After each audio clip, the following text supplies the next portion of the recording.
Eu saúdo os amados irmãos com a paz de nosso Senhor e Salvador Jesus Cristo.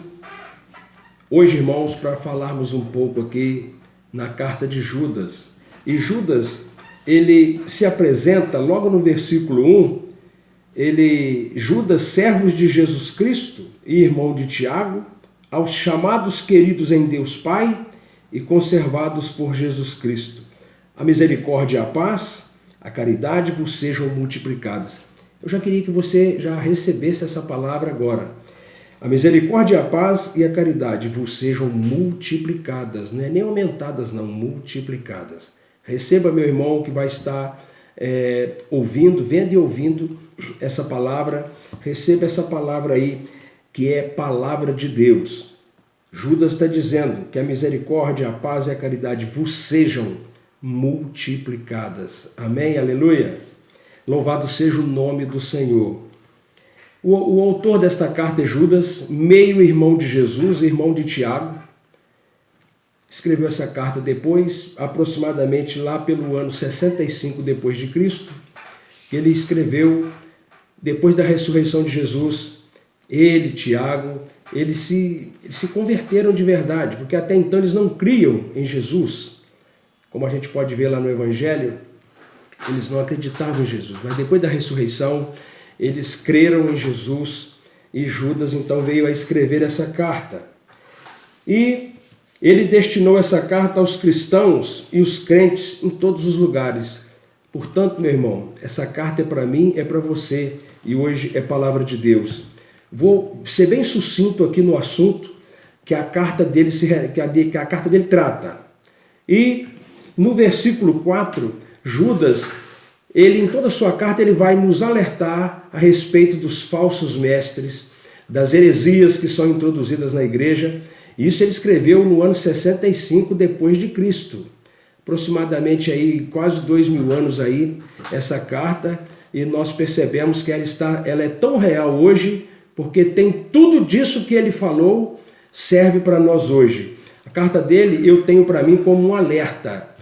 Te prepara, fique atento ao que diz a carta de Judas.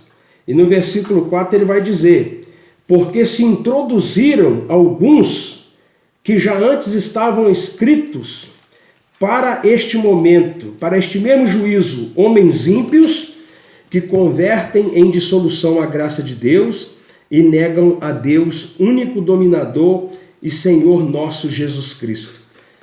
Então ele está dando um alerta que já tinha pessoas lá no início, né? Muitos falsos mestres do primeiro século estavam ensinando que os cristãos podiam fazer o que quisessem, sem temer o castigo de Deus. Naquele tempo já tinha falsos mestres indicando isso, já dizendo que os cristãos podiam fazer o que quisessem.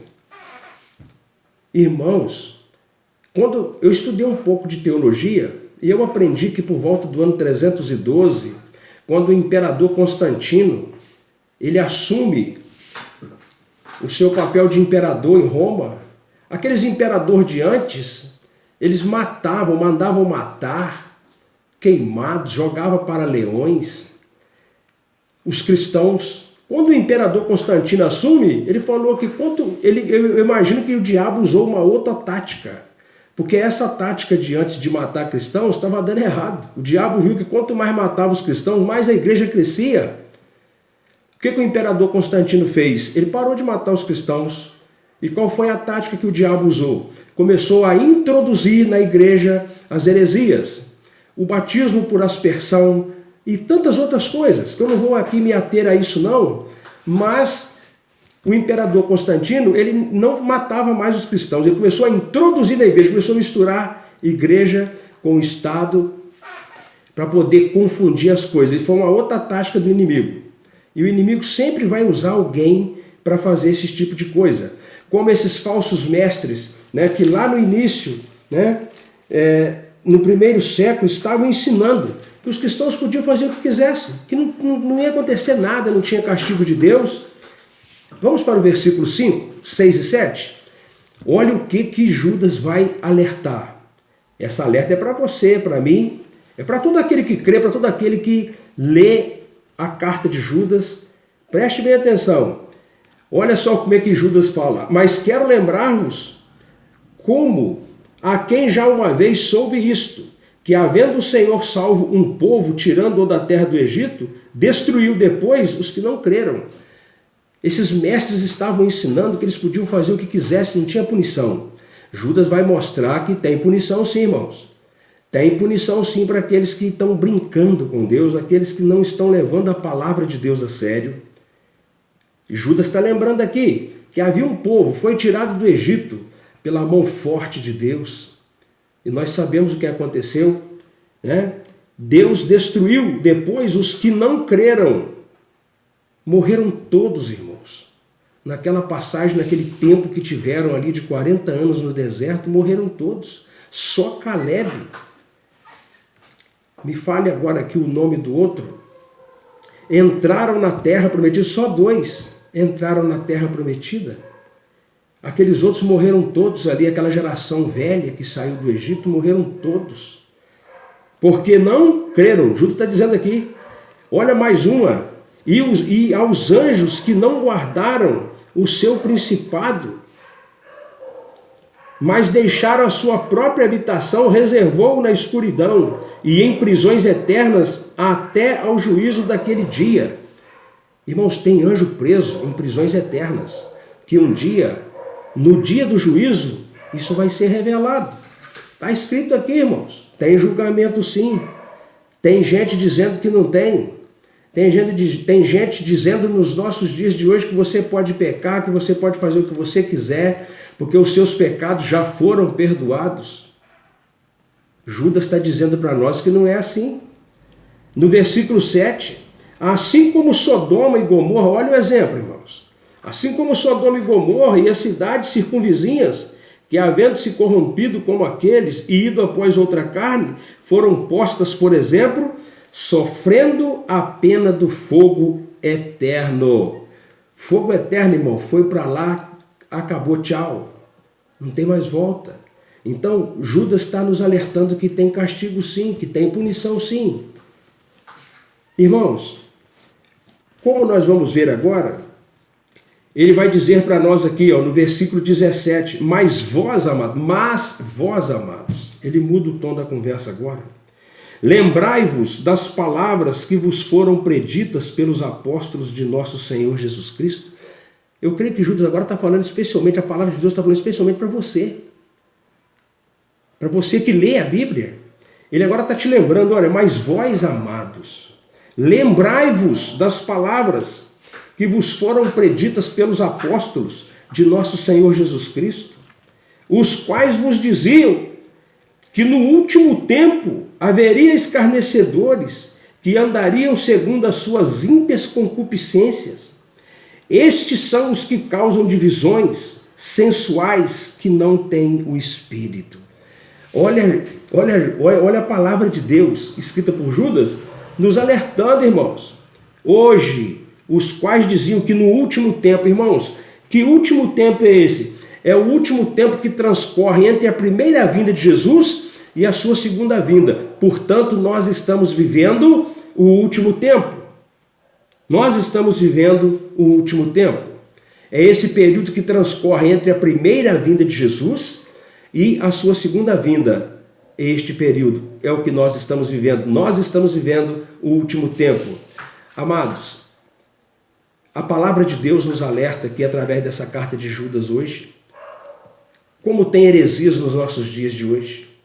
Amados, eu vejo alguém dizendo que, convidando as pessoas, até falei com a minha esposa, eu não vejo citar um versículo bíblico, não vejo citar nada. Venha para o santuário, porque quando você colocar os pés no santuário, a sua vida vai mudar.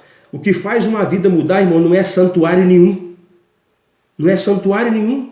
Eu nunca vi isso escrito em lugar nenhum. O que faz uma vida mudar é a palavra de Deus.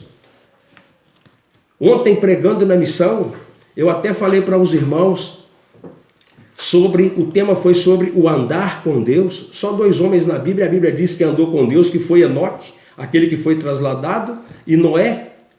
A Bíblia diz literalmente que eles andaram com Deus. Andar com Deus aqui é ser íntimo dele, é ser um com ele, isso é andar com Deus. Tem muita gente enganada vindo da igreja, sendo religiosos, mas estão longe de Deus. Andar com Deus é ter intimidade com ele, é louvar ele abertamente, é adorá-lo abertamente, é ser um adorador de Deus, é ser íntimo dele. Amados, então, irmãos, a Bíblia diz que nós estamos vivendo esse último tempo. Lembrando o nome daquele outro que estava junto com Josué e Caleb, foram os dois únicos que entraram na terra prometida. Me veio à mente agora aqui, estou lembrando os irmãos. Josué e Caleb. Amados, hoje não se deixe iludir. Você pode ter um herético, um inimigo seu, que parece ser muito amigo, vizinho seu, não sei. De repente pode estar aí. Um que tenta te soprar uma heresia. Tenha cuidado. Irmãos, eu só tenho certeza de uma coisa. Quem anda firmado na palavra de Deus, irmão, não cai na heresia. Não cai na heresia. Aqui na nossa missão em Laranjal, irmãos, é palavra de Deus. Não tem outra conversa. Não tem outro papo. Não tem nada místico. É só a palavra de Deus. Não tem revelação, porque a revelação é a palavra de Deus. Ela é a revelação que nós precisamos. Você quer saber o que Deus está revelando para a sua vida? Não procure e nem espere alguém chegar e apontar dedo para você, dizendo que eis o que diz o Senhor. Vai para a Bíblia, irmão, vai ler a Bíblia. Você vai ver o que Deus está falando a seu respeito. Vai para a Bíblia. A Bíblia diz lá no livro de Hebreus, capítulo 1, versículo 1, que outrora, antes, Deus falou pela Bíblia, falou pelos profetas, homens. Ele usava os profetas para falar com os homens. Mas que nestes últimos dias ele nos fala pelo Filho. Irmãos, quem é o Filho? É Jesus. Quem é Jesus de Nazaré? Ele é a palavra. Ele é a palavra. Então, você quer saber o que Deus está falando a respeito de você, irmãos? Não dá ouvido para herético. Não dá ouvido para heresias. Não dá ouvido o que dizem por aí. Nós temos que ser igreja bereana. Atos 17, 11. Todos os pregadores que passavam na igreja de Bereia, o texto lá diz que eles iam para a Bíblia para ver se era mesmo assim. Eles iam para a palavra para ver se eram assim. E certamente, se não fosse, eles não davam crédito. Hoje, eu estava até pensando antes de gravar, nós temos que ser igreja bereana, igreja de Bereia. Atos 17, 11. Passava um pregador lá, o pregador pregava. E eles, diz o texto, que eles iam para a Bíblia para conferir se era mesmo assim. Porque se não fosse, eles descartavam. Irmãos, nós hoje não podemos ser diferente. Hoje tem tanta coisa que jorra dentro do nosso lar, que se diz cristão, que se diz igreja. Irmãos, é tanta heresia que tem hoje. E como a carta de Judas ela é atual, hoje, o que nós estamos fazendo aqui é um alerta que a palavra de Deus está dando para nós. Cuidado, nós estamos vivendo o último tempo. Nós estamos vivendo esse tempo, o último tempo. É o último tempo. Não vai ter mais tempo. Te prepara, irmãos. Te prepara. Eu, para terminar, só quero lembrar, quando aqui falou que lembrai-vos das palavras que foram preditas pelos apóstolos. Eu vou citar um só, tem vários. Mas eu vou citar um só. O apóstolo Paulo, na igreja de Éfeso. Ele estava para sair e ele disse no capítulo 20, no versículo 29, porque eu sei isto, que depois da minha partida entrarão no meio de vós lobos cruéis, que não perdoarão o rebanho. Irmãos, olha que alerta. Judas falou, para nós lembrarmos da palavra dos apóstolos. Estou lembrando só essa, tem várias. Eu poderia aqui enumerar aqui, no mínimo umas 5 palavras de apóstolos, dos apóstolos aqui, mas vou ficar só nessa aqui. Paulo, quando estava para sair da igreja de Éfeso, ele alertou os irmãos, porque eu sei isto, que depois da minha partida, Paulo já sabia que depois da partida dele, ia entrar lá no meio deles lobos cruéis, que não perdoarão o rebanho. E aconteceu, irmãos. E está acontecendo até hoje no nosso meio. Para terminar aqui no livro de Judas,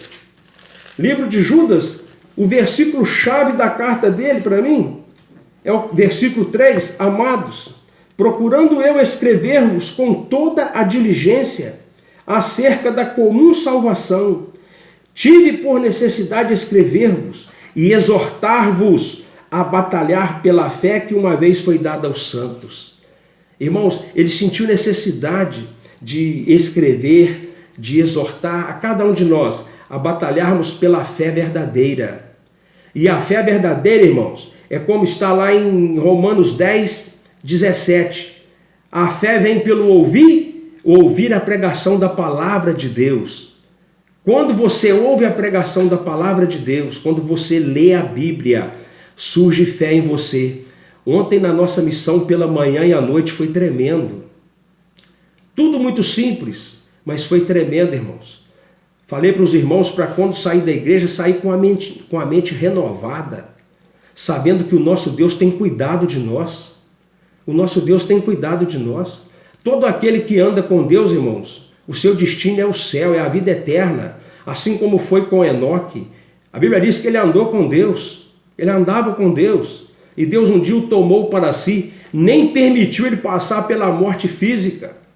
E eu creio, até falei, que se hoje Jesus voltasse aqui agora, todos aqueles que estão preparados não vão também provar a morte física, não vão se deitar dentro de um caixão, não vai ter velório para você, para aquele que morrer, não vai ter sepultamento em cemitério, vai ter nada. Você vai ser levado, vai ter o corpo transformado num corpo glorioso, igual o corpo de Jesus, e nós encontraremos com ele nos ares. Aleluia. Eu falei para os irmãos ontem, sai daqui com essa certeza, irmãos. A certeza da vida eterna.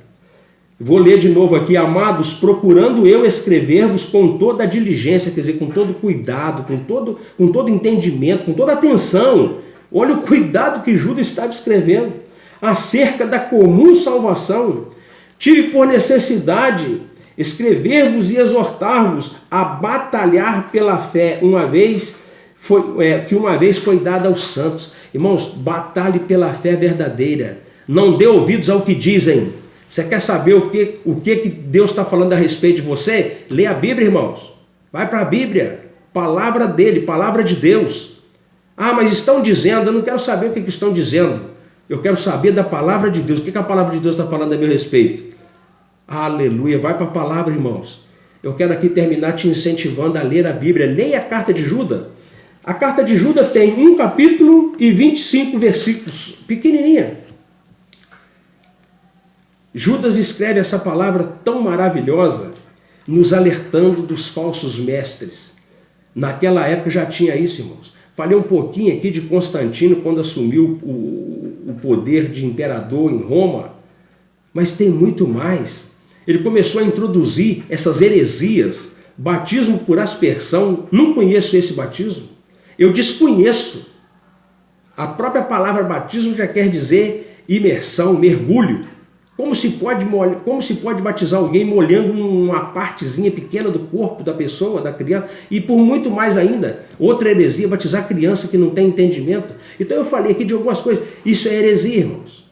Isso já foi lá por volta do ano 312. Depois os apóstolos já tinham morrido e foram introduzidos isso na igreja. E até hoje tem introdução de heréticos na igreja, de falsos mestres. Fique atento, meu amado.